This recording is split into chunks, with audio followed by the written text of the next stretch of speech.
Hello and welcome to the Gambling Files podcast, the podcast that is just hosted by me today. Finton is out at IGB Live, which I'm not at. Obviously, I'm here with you, and I'm sad to be missing it, but we have so many exciting things coming that I need to be here working on those while Finton is out smoking cigars and doing top executive things. We are very lucky to have the sponsors that we do. And in no particular order, this episode is a special about IGB Live because we were lucky enough to have access to Richard Logan, who's head of operations for Clarion Gaming's events. So this is the dude that actually does the logistics and organization of IGB Live, of ICE, etc. And it was a really interesting conversation. I mean, it would have probably been better if Finton had been there because Finton always comes with the good questions. But, I gave it my best. And I managed to get that story about me sharting in Madrid in there again. But I didn't manage to get Eminem in there, so I'll try that in the next episode. So this episode, it's an IGB Live special. And if you're heading there, it's worth listening to this because Richard talks about some of the new stuff and using the waterside area and all of that sort of jazz. And it's pretty sexy, I think. You can hear the vacuum in the background, can't you? Yeah, you definitely can. Fuck. Anyway, I'm going to carry on because it's a good microphone. You could probably barely hear it. And luckily it's stopped now, so that's good. We also have excellent sponsors in OddsMatrix, and as Fenton will tell you, if you'll stand still long enough for him to tell you, they are where they can provide basically all of your sportsbook needs. Going great guns in Africa under friend of the podcast, Mr. Mark Schmidt, and just the simple fact that they're taking business from so many other businesses, I think is a pretty good sign. Plus, they have those swanky new offices in London. And finally, last but not least, we have, how do you introduce the unintroducible? I feel like, I've always wanted to do this. I've always wanted to introduce somebody at something and say, and our next guest needs no introduction, and then just walk away. But I guess not everybody would find that as funny as I would. But Optimove. they're our third sponsor, and what can I say? We love them. Finton and I both had the product demo. It's only Finton had the OddsMatrix demo, but we both had the Optimove demo, and it was fantastic. I mean, it was terrifyingly good. So if you're interested in CRM, if you're interested in efficiency, marketing efficiency, then you'd be nuts to not at least get the demo. And those are our sponsors. So Clarion Gaming, OddsMatrix, and Optimove. Other sponsorship slots are available. Bottom of the glass, my forehead. There are things we could do. I'd even consider a tattoo, although not on my face. So maybe some kind of tramp stamp. I'm game. The episode is with Richard Logan.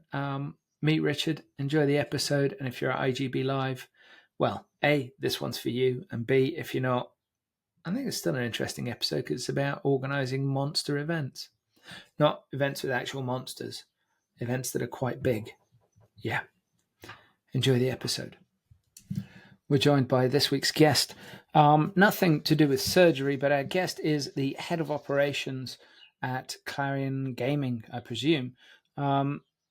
The estimable Richard Logan. Richard, welcome. Thank you very much for having me, John. Good to be here. We always like to say to guests, let's reserve judging that until we've finished. Good to know. Good to know. Because down, it's a long way down. Not that I'm saying that we're starting high, but you feel me.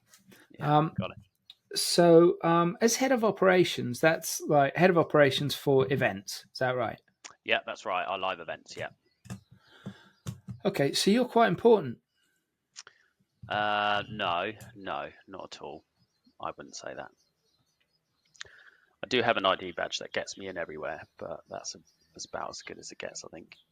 That seems pretty important because at ICE Barcelona, I kept getting kicked out of all sorts of places.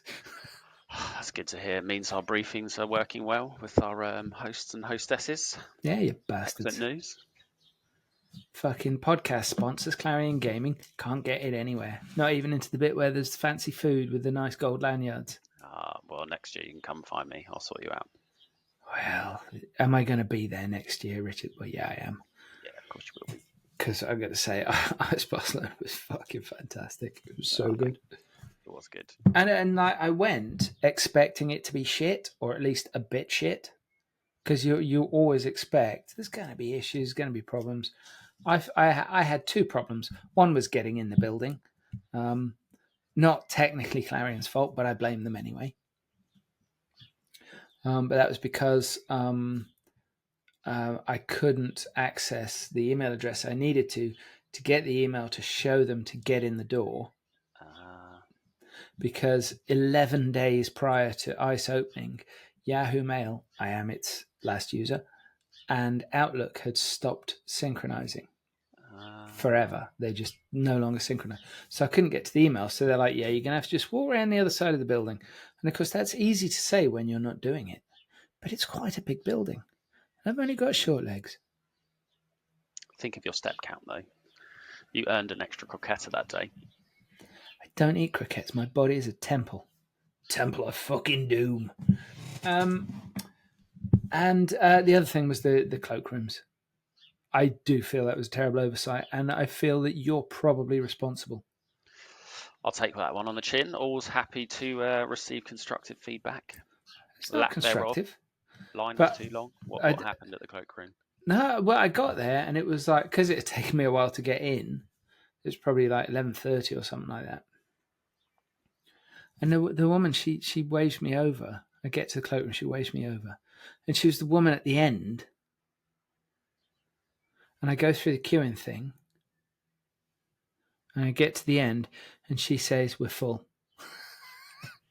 Ouch. And I said, I don't mean to be rude, but you could have fucking told me that when I was over there. That's valid. But my point is that the number of people with coats is not unprecedented. It's Barcelona, yes, but it's Barcelona in winter, and there are going to be plenty of people with coats. True, very true. We did try and anticipate that, but the cloakroom being full is not ideal. But that will be better next year. IGB affiliate moves down the other end, so we won't have as much crossover as that main entrance. So I'm confident next year you'll be able to hang your coat up. Are we watching? If not, then you can email me and I'll come take it from you. Or I might just not take a coat next year. Now there's the plan. There's the plan. It's a nice coat, though. You want to hang it up. So it's like the only nice thing I own, I think. I don't know. I think coats are overrated in Barcelona. Even when it's cold in Barcelona, it's warm by UK standards. So yeah, but if you've got a beautiful coat, you want to wear it. Do you know what I mean? Fair enough. I mean, I found my fledgling top executive watch because I'm taking top executive lessons from Fenton, my co-host, who you might notice is not here. And I found this very swanky looking Snoopy watch. It's pretty fucking sweet. And I've noticed, a lot of the executives in the gambling industry, they love a good watch. Mm-hmm. Have you got a watch? Are you a watchman, Richard? I mean, no, I'm wearing like a Garmin right now, so it's pretty nerdy. Just giving me mad data. I've got a Garmin as well. Battery's flat as a pancake. Not because I overused it either. You need to buy a new one. This one will last for days. Yeah, I'm not. I don't think my Garmin's ever going to be reignited. I think those days are gone now. Just the Snoopy watch. Yeah, the Snoopy watch is the future. Got it. I am really excited. I haven't got it yet, but I've got my eye on it. I'm going to get it for myself for my birthday. Treat yourself. Exactly. You got to be kind to yourself, especially when life's shit. So listen, right? Strictly speaking, what does a head of operations do? That's a good question. Okay, I suppose the operations team manifests the show physically. So any promise we've made to any of our customers via the sales team, content team, or the marketing team, it's our job to actually like physically build that. So if we say we're going to have this feature open at these times, it's my team's job to make sure the feature is there, meets, hopefully exceeds expectations, um, and accomplishes or allows our customers to accomplish their goals. Really, that's it in a nutshell. But there's the aspect of you manifesting. Let's call them what they are, Richard. Dreams. But presumably you're involved in the planning aspect as well, because you've got to be there to be practical and say no, you're having a laugh. Yep. So I'd say live events go through a cycle. You deliver the previous year's show, you sit down, you review it, what went well, what didn't, what do we need to change, what's the customer feedback. Then you go into a strategic phase where you're looking at setting your goals. And then, in my opinion, after then you're into planning. So yeah, that's that stage of like what is truly feasible, what meets budget, things like that. And then after that, sort of execution for us around like getting the orders made, getting all plans in place, getting it all mapped out and scheduled. Shit. Sounds like a pretty grown up job. Well, I am a grown up. I am 43, so yeah, I'd say so. Dude, I'm 50 and I don't count myself as grown up. Well, that Snoopy watch is going to change everything. I think so. I am wildly optimistic about that watch and its impact on me. Yeah, That 51st birthday, it's going to be a big one. true that. Dad, when did everything change for you? Well, kids. But anyway. Are the kids these days even going to know what Snoopy is? Is that just like, that must be way too old for them? Well, no, because there's still loads of Snoopy merchandise around. And my kids definitely know who Snoopy is. And they were it's their mum's birthday this weekend. And I said to them, do you want to get something for your mum? And they said, well, she's been saying she needs a new wallet or a new purse or something. And her favourite colour's blue. And I said, well, do you want me to have a look for something? And I found this fucking Snoopy wallet. And it's the most beautiful blue. It's like a real sort of a turquoise leaning towards a cyan blue. And I sent the kids the link and they were like, yep, get this one. So, do you know what I mean? My kids know. Matching. Love that. Well, I didn't think of it like that because we've been split for quite a while. Sending some signals there. Don't make me not get my watch. No, I believe in the Snoopy watch. You do you. Don't crush my fucking dreams. Here, you're a dream builder, not a dream crusher. True. On my CV. And if anybody comes to me for a reference for you, I'll remember this. Got it. So two big reasons that I wanted to talk to you. Obviously, ICE moved to Barcelona, and IGB Live is moving from Amsterdam to London to Excel. And I was wondering about the sort of the problems moving already large shows to larger venues. I mean, I love Excel. I'm really genuinely a big fan of Excel because it's where they have the London Marathon Expo, so you have to go there and get your number before the race, right? And that was the first time I'd ever been there, and I was like, I'm quite impressed with it. It's like it's nicely thought out, Yeah. mostly. It's a good functional space. You can have as much or as little as you want, kind of thing. back in those days, it was a pain in the ass to get to. But Elizabeth Line is like game changer. Thank God we had it for that year at ICE. Yeah.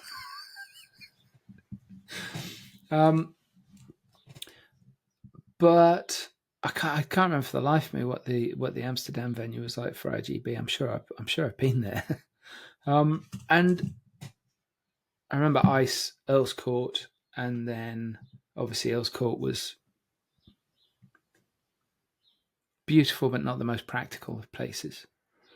And then Excel, and all very nice, and then moving again. And it's like, for you, what are the big issues when you're moving venues? What are the big early things that you've got to take care of? That's a good question. I suppose I'll answer it on two fronts. I think one, you've got to get your priorities right so that you can collaborate with your internal team, right? So you need to do everything, or your pre-planning to release the commercial team to get on with their role. And then from my team's perspective, it's about mapping your event space and making sure that it's going to be just as good, if not better, than your previous venue. And I think in both those situations, the move from Excel to Barcelona for ICE, and then the move from Amsterdam over to London, I think that's true on both fronts. If you look at IGB Live, you're moving into a space at Excel that's sort of the dream space from an ops perspective, because there's no pillars, there's no random connections through halls, nothing's really that disjointed. I think that's one of the challenges when working at the Rye, when you start to be dealing with a show that's in quite large growth. You're having to stitch quite a few of those spaces together. And we're familiar with the space because we look at floor plans for it every day. But if you're one of our attendees or customers turning up, you haven't had that opportunity. So it's got to kind of feel intuitive and natural. And I think that's much easier when you get down to Excel. But it all being one big space actually yields another problem, which is everything kind of looks the same, and it's hard to find a landmark to navigate by. So again, that's down to me and my team to make sure that our signage and branding kind of feels intuitive and people can find their way around the campus. So I think that's a big one, is navigation and flow. People have got to be able to find where they're going to get on with their day and achieve their goals. Yeah, it's something that I noticed they did at G2E a few years ago, and it worked quite well. Was actually, it was almost like a road sign system. You get to a junction, and that has a name and that has a name, so you can actually find where you are in the American sense. Oh, it's on the corner of such and such and such and such. Yeah. And that was actually very effective, because you're quite right, in these rooms, especially when everybody starts building up, it's really hard to find anything because you can't see anything. And actually, that's where branding and colors become incredibly important when you're trying to find your way around. Yeah. That my final criticism of ICE, right?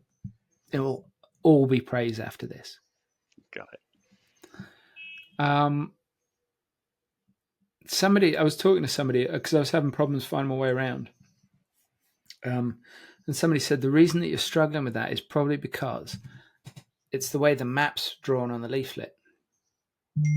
So it doesn't show how the halls join in relation to each other. I thought that's actually a very good point. It is a good point. That is a good point, and we have actually tackled that for RGB. So Katie and my team, who runs the ops team for the show, has done like a campus map, and I think it's one of the first things you'll see when arriving at Excel. If you've come off the Elizabeth line or the DLR and you come down the West Podium Walkway, you'll be kind of smacked in the face by that. And I think that is something that perhaps gets overlooked sometimes. Of you've got to the way I look at it is most people can use an airport pretty effectively. And to say, I've arrived here, I need to be in Terminal 1, I'm in Terminal 1, and now I need to get to the A gates, and then from the A gates to Gate A32. It's all fairly idiot-proof. I don't know too many people missing their flight because they couldn't find the gate. And I think we've got to adopt that model when you're working at the scale of some of our shows. And it's just something you've got to kind of think about and be aware of, because it probably wouldn't have been needed 2 years ago. I think it was fairly intuitive to find Hall A at Amsterdam Rye. and get around the place. But now that we're in a much bigger space and we've got more going on, I think you're right. You've got to have an understanding of not just the individual expo, but like an understanding of the campus. Does that make sense? It does. It totally does, especially with Excel, because you've got two major ways in and out. Yeah. And it's like, it's one thing to know it's in Hall A. It's another one to know where Hall A is in relation to you because you've come in through the south entrance or whatever. Yeah. But yeah, just saying. It's not actually a criticism, really. No, I'm trying to I help. think that's fair, and we will work on that for next year in Barcelona. Consultancy invoice coming in soon.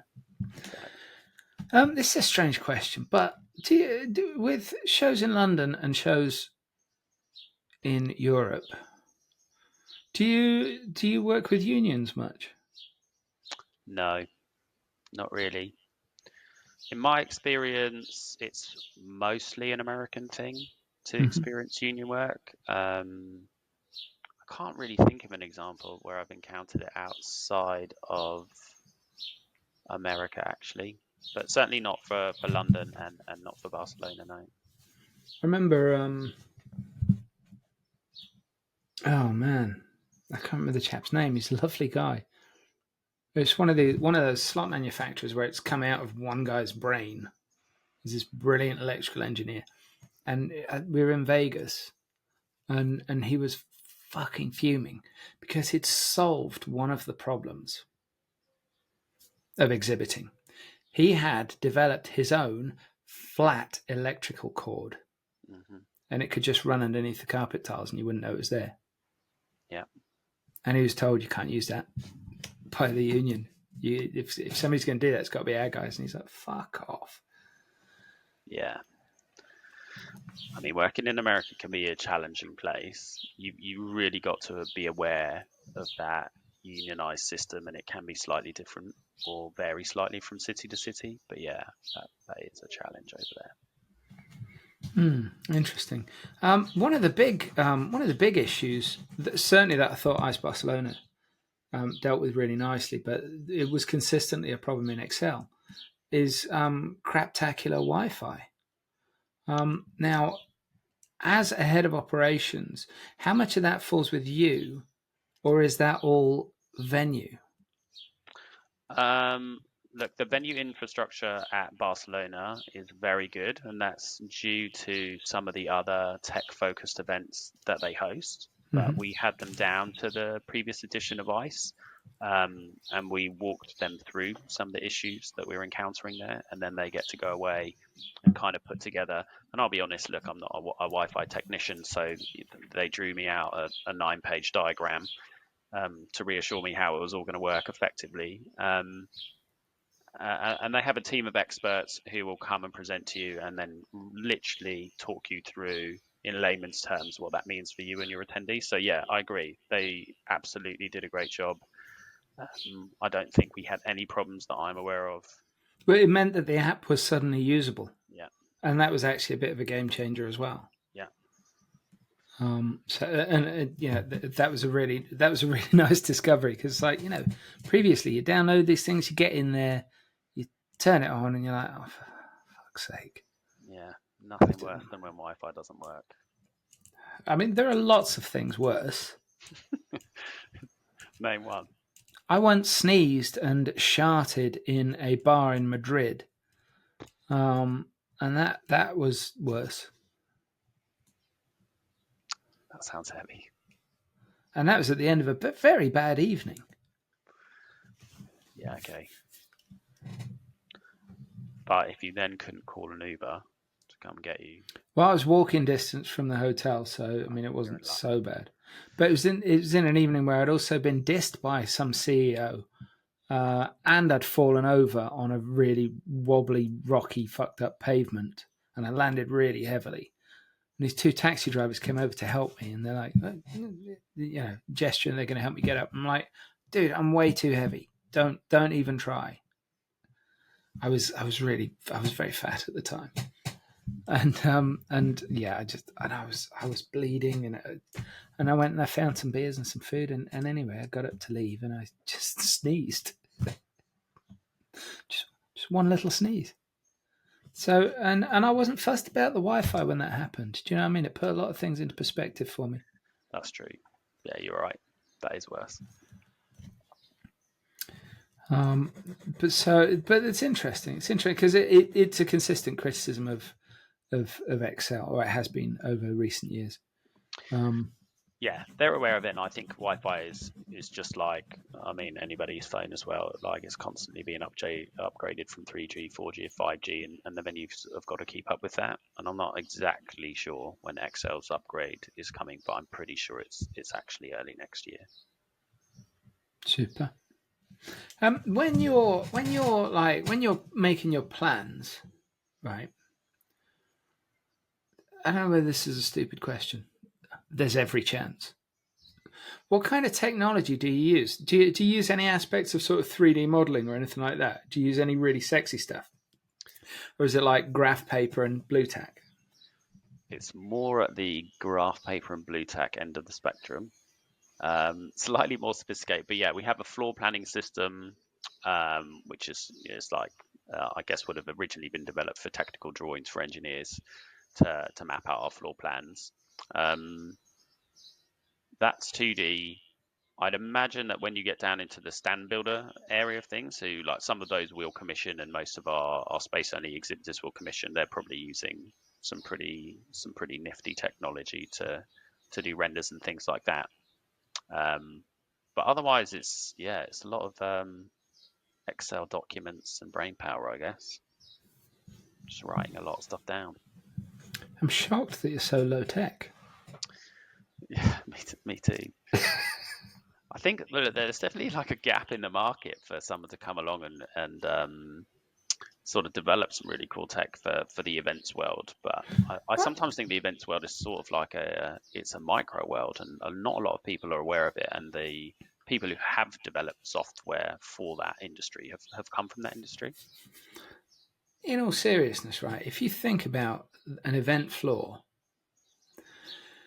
say you had everybody's designs or significant number of designs, right? And because people are going to be building some fairly big booths, and they're going to have their things nailed in fairly early because it's build and all that jazz, and it's expensive. When you've got those, it would be great, like as a customer, to come to you and say, what's the sightline like from the entrance? Can people see me? What can I do to mitigate? Because sometimes you'll find a booth space and they've literally got just blank walls from the back of other exhibitors around them, and they're almost hidden. It's not their fault. But if they'd known about that beforehand, or if they had some idea of the height of everything around them beforehand, then they can do some kind of mitigation, whether that's just some helium balloons tied to a bit of string. But you know what I mean? It's what we were talking about. It's, finding landmarks isn't that easy, and actually branding becomes super important. But branding is utterly redundant if you can't see anything. That's true. Well, I mean, there are some exhibitors who are savvy to that, and they will ask us, like, what did their neighbours' stand designs look like? And I think for the most part, we're happy to share that, provided there's no objections by said exhibitor, because sometimes they are kind of waiting for the show to do some sort of launch of a product or stuff, and they don't want that shared pre-show. But if you're asking if there's a bit of software at the moment that does that, I'm sure there is, or I'm sure it could be done, but is it commonplace to do it at the moment? Not to the best of my knowledge. Do you know what's made me think of that? So when you hear about like top level sports stadia, and they give like season ticket holders for football stadiums, they give them a virtual walkthrough, and they'll be able to see what the view of the pitch is like from their seat. Mm-hmm. That's exactly what I was thinking of. Yeah, I was thinking that'd be pretty sweet, wouldn't it? Spot a gap in the market here. I think we should take this to Finton. Let's get on Dragon's Den ASAP. But this podcast practically is Dragon's Den. Agreed. Just for the sprinkling of Snoopy. Everybody loves Snoopy. Do you think I should be looking for a Calvin and Hobbes watch instead? No, Snoopy's an icon. Snoopy's how everyone feels. I did look for some other stuff that I was very fond of. I looked for a Green Lantern watch, but the only one I could find was predictably bright green. Mm, And Daffy Duck. There are no classy Daffy Duck watches. I find that surprising. It's weird. Mm. Because the other thing is, and people forget this about Daffy Duck, you've got Daffy, but you've also got Duck Dodgers, and, albeit just for one magnificent cartoon, the Scarlet Pumpernickel. I would pay big money for a Scarlet Pumpernickel watch. I'm sure it's out there. I'm planning to have my favourite quote from the Scarlet Pumpernickel on my gravestone. What's that quote? Mayhap, perchance, foppish as I am, I might be the Scarlet Pumpernickel. I love that cartoon. On you already.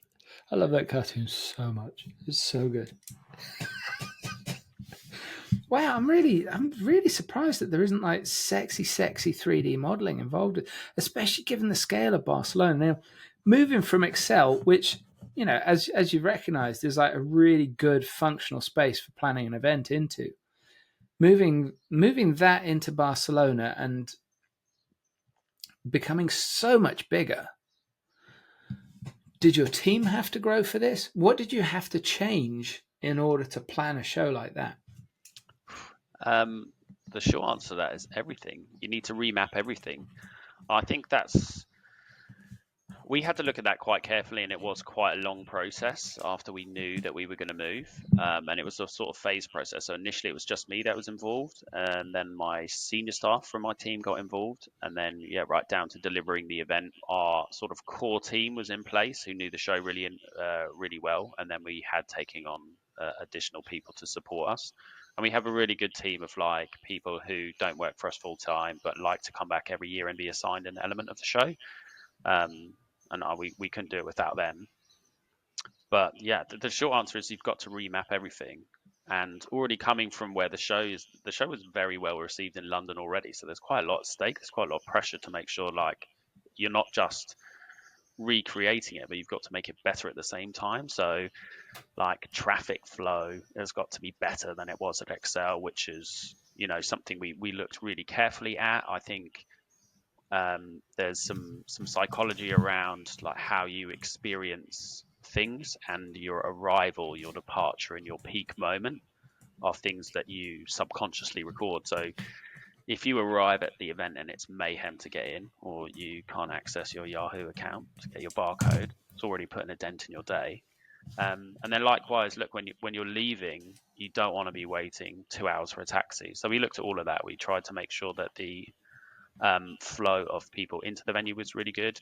And I think for the number of people we had, we did a good job. There's no getting away from the fact that it's a busy show and everybody has got to come in and entrance, and therefore those sort of pinch points are busy, and trying to reduce the friction in there is a big focus of ours. And then likewise, upon departure, we try and disperse that crowd. So we put on extra bus services to key locations. We made sure there was staff to take people down to the metro and the train service. And then we also did some transparency around taxi waiting times. Like we literally employed someone to stand there with a stopwatch at the taxi queue, and then radio into someone in the building to update the screens in the building to say, oh, currently it's a 20-minute wait for a taxi, or now it's 25 minutes.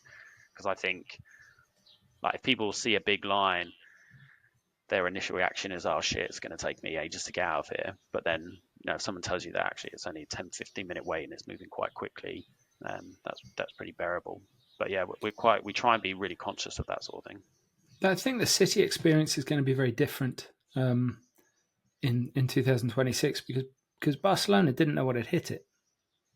And there's no getting every bar, restaurant, or whatever, and the hotel I was staying at, everybody was like, "Is there an event on?" Because like there are no taxis.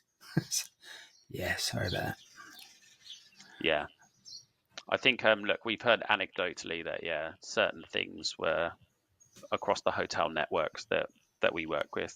Certainly, bar spend was massively up our week, unexpectedly. But I think Barcelona will adapt really quickly. There's two huge events in after us, so they're used to this, and we're coming in at a time when Barcelona is relatively quiet on other fronts. So it's actually quite a good time, and the city will adapt, and the taxi companies, although we can't control them, there's a vested interest for them to make sure they're over there picking people up on what otherwise would probably be quite a quiet Monday in Barcelona. Yeah. But in terms of being inside, well, once you got people through the inevitable bottleneck at the entrance, how do you talk about traffic flow inside? How do you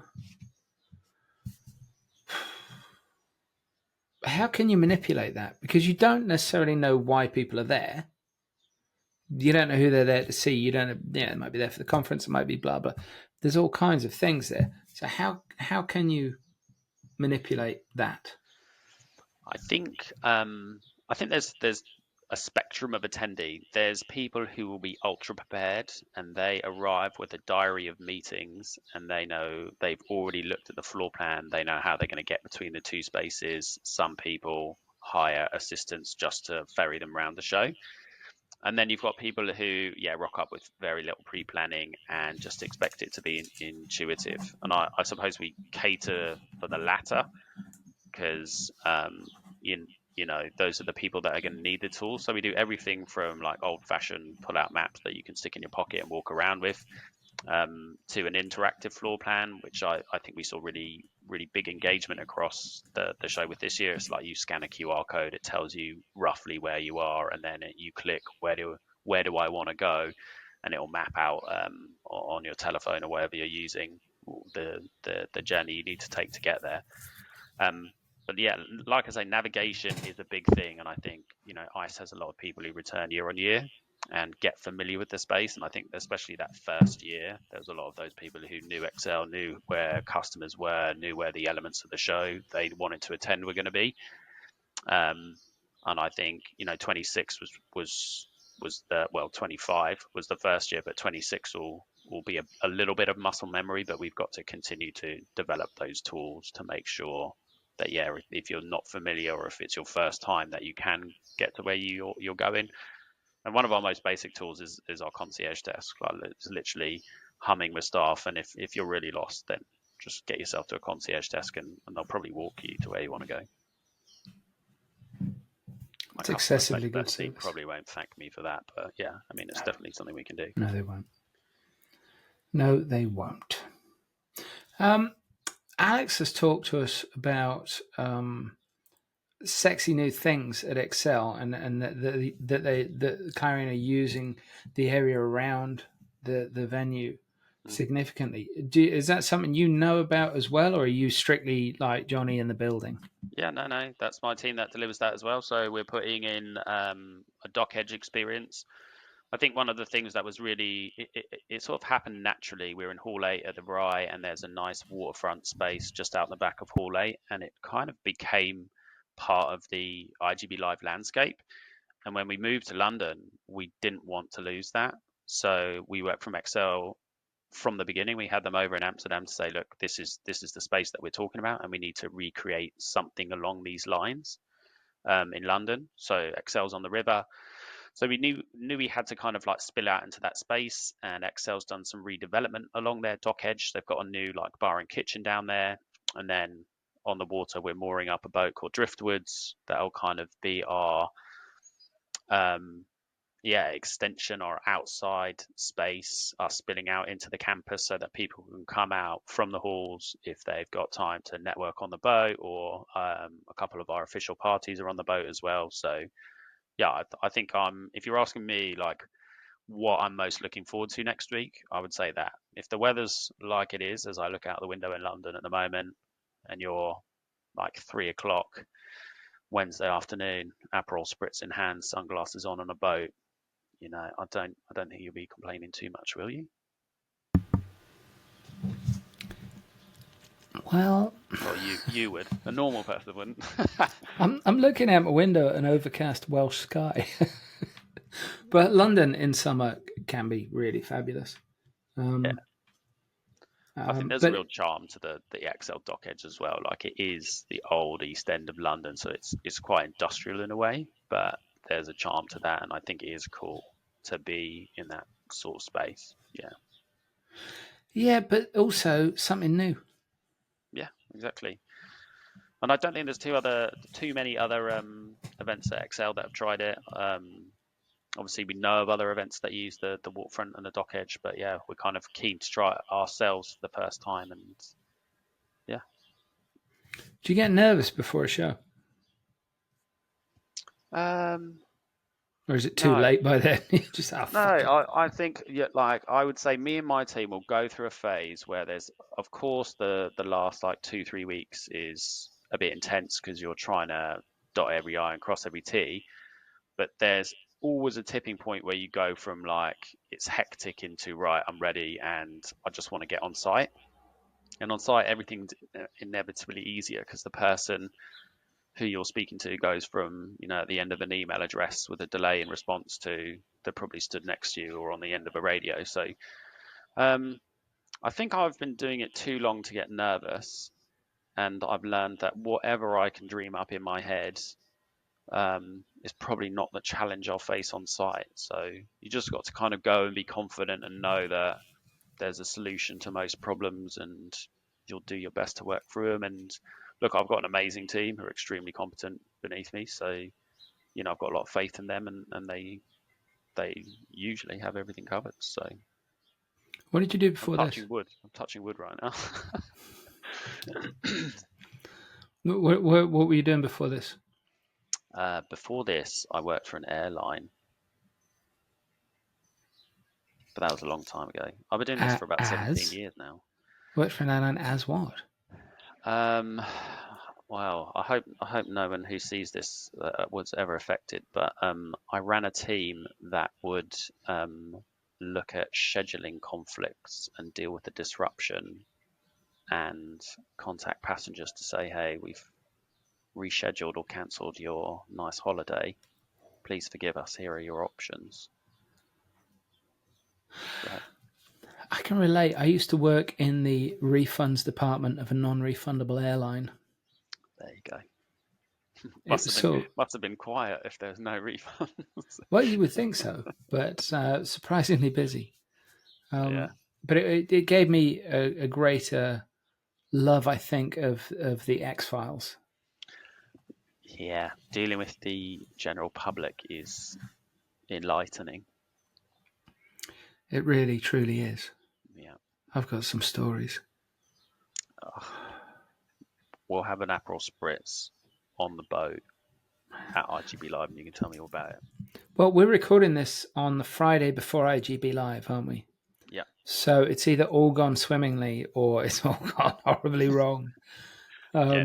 Touching wood right now. But Should be I'm great. gonna publish this episode on Monday so that people that are going can be like, oh, we should definitely venture down to the water. We should take our costumes. Well, I mean, I'm not sure. I mean, you can swim in that bit of water because you were saying they do the marathon down there. I know that they do the triathlon down there as well, Yeah, they but do. I'm assuming there's some sort of water testing that goes on before that. So, I would certainly hope so. yeah, don't encourage people to go swimming. That's not currently in our risk assessment. So, Well, it should be. I mean, if there's booze, boats, water, it should be in your risk assessment. I don't want to worry your insurers.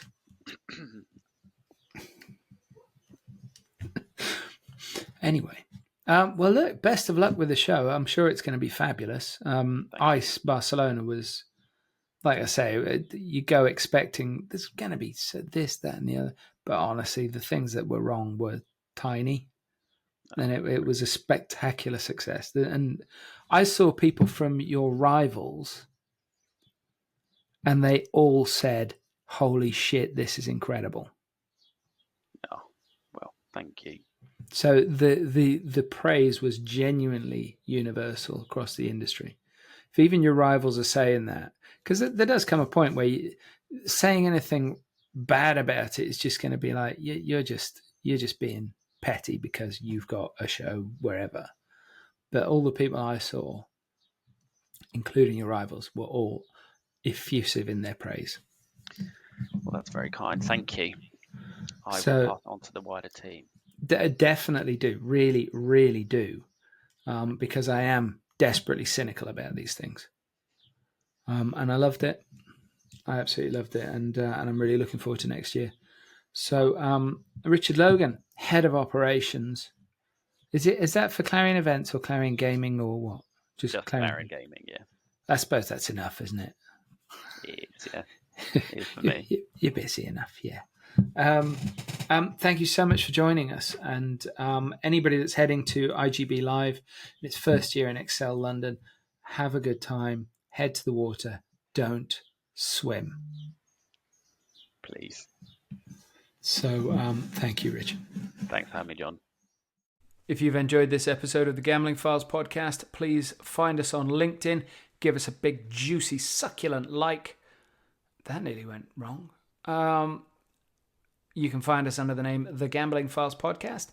You can find us on Twitter under The Gambling Files. I think the handle is just @GamblingFiles.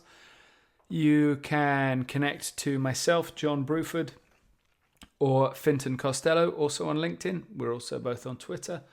And you can find all of our previous episodes at www.thegamblingfiles.com.